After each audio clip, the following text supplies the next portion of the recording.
Um, Most Americans have never seen a picture of an American community covered with a chlorine gas cloud. Chlorine gas. But that's what happened here in Morristown, Tennessee.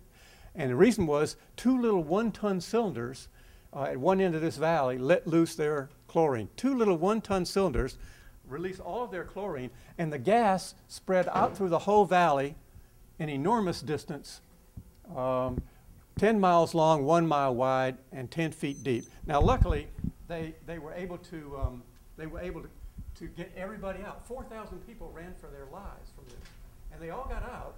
But I mean, you know, that's because it was a very slow leak.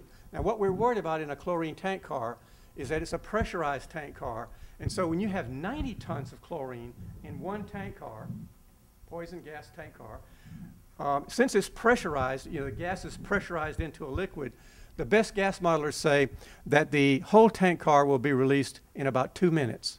Most of the chlorine will be out of that tank car in 2 minutes, form a huge toxic cloud 500 times bigger than the tank car, and then it will move into your community in the direction of the wind or downhill if there's a downhill slope. It's a heavy, cold, dense, killing cloud, like what happened in Bhopal, India. And chlorine and ammonia are the 2 chemicals that are of the greatest concern, because together there's about 100,000 shipments a year in the United States. We've just been very lucky that we haven't had our Bhopal in a major city. We've had several chlorine releases recently in smaller towns like Graniteville, South Carolina, my home state, a tiny little mill town, and killed 10 people. And in McDonough, Texas, a very rural area, chlorine tank car release killed 3 people. And Alberton, Montana. But I mean, we've just been very lucky because, you know, most of the track in the United States is outside of major metropolitan areas, out in the wilds of Wyoming and Texas and Montana and so forth. Okay. But look, this stuff is, by the way, not secret. It's not un-American to know about what kind of risk you're being put at. The Chlorine Institute, in fact, for many years, the people who manufacture chlorine have put out pamphlet 74, which is available for free download off their website. You can get it for free off their website. And look what it says. For the 90-ton chlorine tank car, just one tank car can put out a release. If the release point is here, it can put out a cloud at a very dangerous level, 20 parts per million, 15 miles long and 4 miles wide over any city. 15 miles. Now here we got chlorine tank cars coming with the U.S. Capitol building 4 blocks in the background. I mean, when that picture was held up several times, people just thought this is the icon of recklessness. And it's CSX. That is our railroad coming through Washington, D.C. It's CSX tank cars. And when CSX says, oh my goodness, you know, Western civilization will fall to its knees if we have to reroute these cars. I just showed you another route that goes 50 miles west of the D.C.-Baltimore area through little places like Luray, Virginia. And you know what? That's the problem is that's the Norfolk Southern Railroad.